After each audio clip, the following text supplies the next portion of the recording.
Mark Magnifico magsayo ng Pilipinas versus Daniel Diaz ng Mexico. Grabe! Ang tindi ni Magsayo. Minasak ang pambato ng Mexico sa loob lang ng isang round. Tama. Oo.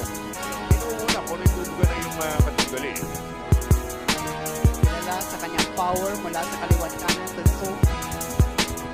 Oh, down! Good shot! Wow. 1, 2, 4.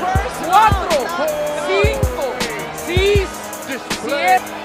Oh boy! Mark Magsayo Magsayo. is a tremendous. Second round now. I think, can he even survive the round? Oh, no, he's out. He's out. Ayan. Attorney Ed, ang una. Look out. Here is the